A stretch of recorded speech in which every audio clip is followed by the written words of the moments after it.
Everybody, it's Martha Creek, marthacreek.com to contact me directly. Many, many blessings to you today. The topic for our reflection, contemplation, and to be clear, it's commentary that I have. I don't claim to have any answers for anybody, but I was so inspired by the notion of a universal Christ, the universal Christ. This is pertinent to the primordial, basic teachings of unity. The Christ within us, the Christ within each and every one of us, and how to live that out in the world. So then, not just to understand that theoretically, but how to be this. So I led a group last year through an exploration of this notion of the universal Christ and the Univeral Christ Consciousness. So it's been very, very inspiring to me to look again at this. And it felt very much to my soul, like getting back to essentials, getting back to the truth, living the truth. So these past couple of years, and directly, especially these last couple of years, has stretched many of us in ways that could not ever have been predicted. That was shocking to some, traumatizing to some, awakening to some. There's some, obviously, that we see benefit from it and what it's required of us to do, what we had to not just go through, but to grow through. So anybody then a seeker, for anybody longing to find a grounding in God, a grounding in divine love, a grounding in our 12 powers, inherent innate powers, especially during these uncertain days, and to explore unity's contemplative practices of that, not just the theory that there's one power and one presence, but I am that with that I am praying and meditating, longing for that grounding, longing for that connection, and affirming that I have it, affirming that I am that I am, and then how to live this out. So that then through these practices, it helps to open our hearts, open our minds to God's presence, God's infinite loving presence, and to include and transcend through what we've not yet included yet. So there's the order to it, then there's disorder, and then reorder. So in our very simple way of filing through our own minds, the human mind files it as a very simple binary system. Good, bad, right, wrong, too much, too little. So it's a judgmental system, judging system. It's the operating system of the mind. And this binary thinking, this binary closed system of thinking has kept us from seeing that when history evolves with a new idea, with a new cultural tone, or a new cultural mood, or a heightened consciousness, we dare not to exclude the previous ideas, the previous mood, or a previous consciousness, but to include that. We grow best by including what was good, what worked, what was effective, what was productive, whatever you want to call it, and lasting of the previous stage. This is well defined in spiral dynamics, for example. So we're not throwing away that, we're integrating that. We're bringing, as we grow our best new iterations of ourselves, we're including what was extraordinary about the previous stages of our life, and avoiding the overreaction and the rebellious spirit, the rebel spirit, the defiant, immature spirit in us that have characterized most revolutions up until now. So this demands of us humility. It demands of us a capacity for non-dual thinking, qualities that are rare, qualities that are more rare. So a small committed group of people that make a very significant change in the world. So then it's a shift out of this either or thinking that creates this disjunction and mistrust. So we're moving then from either or thinking to both and thinking. Both and. Both and thinking creates continuity, inclusivity. It creates then a trust within ourselves that we're making decisions based on taking responsibility for our own soul's evolution. So it's also a less violent, a nonviolent compromise can most simply be stated as include and transcend. Include and go higher. Include and rise above. Include and see this rightly. What can I do to get more right with this? It is the core of what we mean by wisdom, the wisdom to know this. We can trust and even need certain kinds then of disorder. There will be disorder. Have you noticed? There will be disorder. There's things that are disruptive. We can trust it instead of, oh, can you believe, or OMG. So instead of OMG, it's like, of course there will be disorder, of course. And it's not out of order. It's included. Order, disorder, reorder. And there's always a few needed correctives to any new proposition. So those correctives, course corrections only appear over time and with devoted practices. So every reforming then becomes its own new way of being. So then the more painful patterns of growth begin again. And this is the rub of evolution, like the grinding of the tectonic plates. And to accept that this is a part of reality. So as we get real about this, I've spoken before about a significant loss I had in my life of a beloved family member. And I felt like my heart dissolved. And it feels like I have a big heart.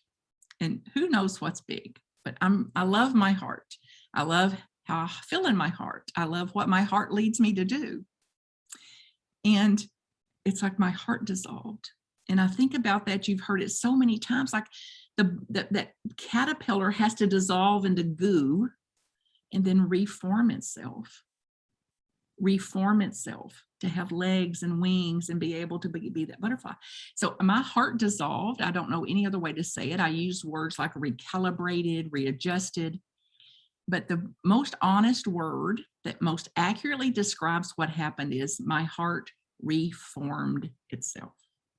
It reformed itself, and it is a stronger heart. It is a softer heart. It is a more awakened heart. It is a more integrated heart with what the nature of things is that includes life and it passing, life and living and death, and to see the preciousness of the life and the death. So whatever rub we have has purpose also. Like we won't have fire without rubbing sticks together or striking something. So then we can rightly achieve a more integration of this plan with correctives, with adjustments, with reformation, reforming ourselves.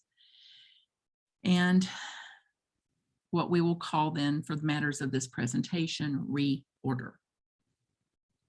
Order, disorder, reorder. So then Reorder moves us forward. Reorder moves us forward in a positive way. It then sets the stage for a new patterning, a new way of being, new neural pathways. So then we create the world we want to live in, be the change we want to see in the world. Even good order, then good reorder, order, disorder, reorder, even good reorder in times will become faulty. It'll have cracks and it'll have to go into disorder again in order for there to be a new order and a new reorder. So the need for humility never stops. The need for humility, it's one of my favorite words, y'all. Have you ever looked it up? Like, it literally means something like being reduced to nothing. But the power of not trying to be a something. Humility. Think about it. The need for humility never stops. The need for creativity won't stop. The need for innovation, this higher upper chamber of our room that's capable of doing this innovative recreation, then these patterns have to be easier when the lifespan was 40 years old. We didn't have to go through as many of these cycles, but now the life cycle is 80 years old. So we're going to be going through these cycles more and more and more. And if we get wearier and wearier at these cycles, then we're wearier and wearier about life and meeting life on its terms. So order by itself normally wants to eliminate any disorder. It's chaotic. It's so chaotic. It's like, of course, instead of, oh, it's so chaotic. It's like, of course it's chaotic at times. Chaotic at times. And I'm telling you, friends, this sometimes has been a grounding landing pad for me, just to use the words. Oh, it's so chaotic sometimes. It's so uncomfortable sometimes. So then this wanting to eliminate disorder, we surrender that, hopefully, or suffer more and more and more.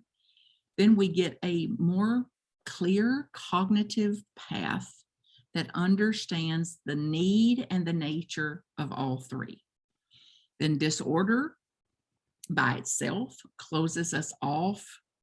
Disorder can routinely close us off from union, from communion, from oneness, from people, from ourselves, from our source.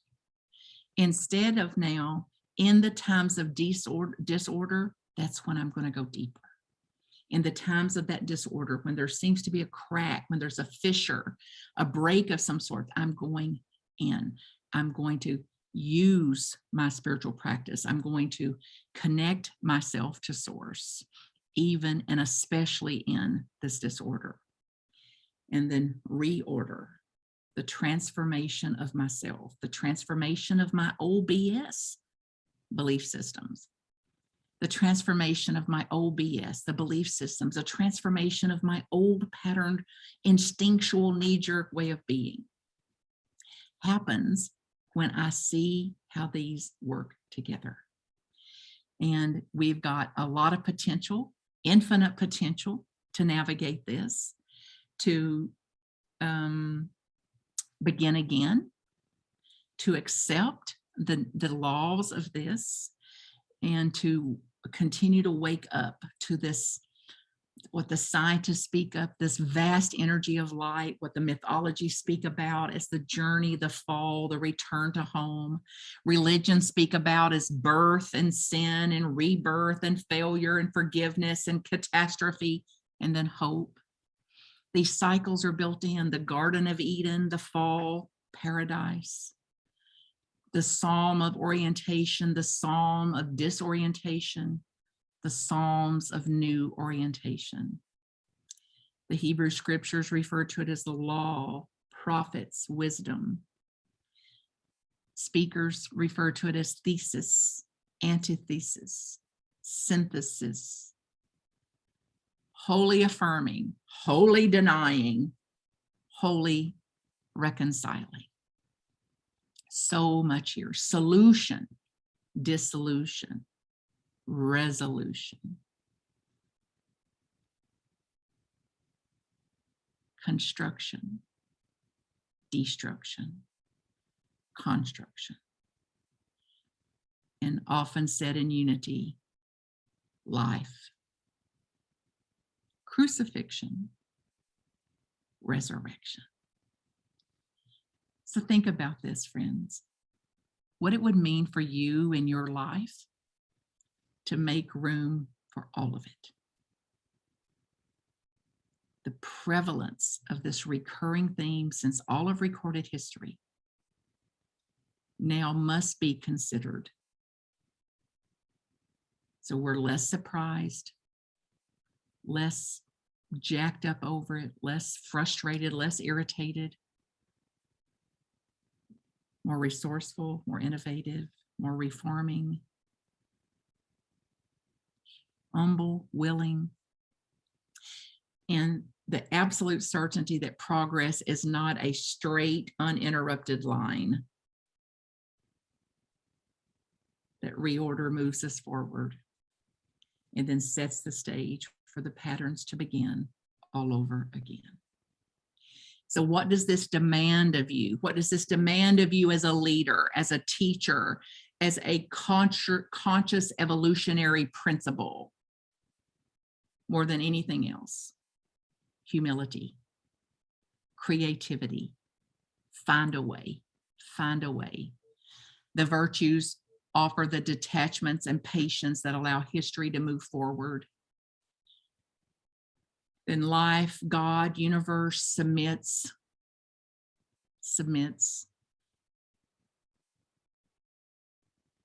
Every original order learns to include an assured disorder, which morphs into and creates a new reordering.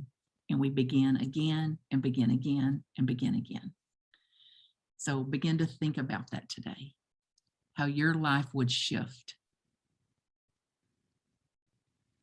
living these principles out of accepting, humbly and purposefully, intentionally creating conscious creation around the absolute law and nature of order, disorder, reorder. I delight at your power. I delight in your potential. I absolute confer a blessing of miracles to you for this day, this week, this year. And if there's any way I can serve you, get directly in touch with me, marthacreek.com. marthacreek.com if I can support you. Blessings.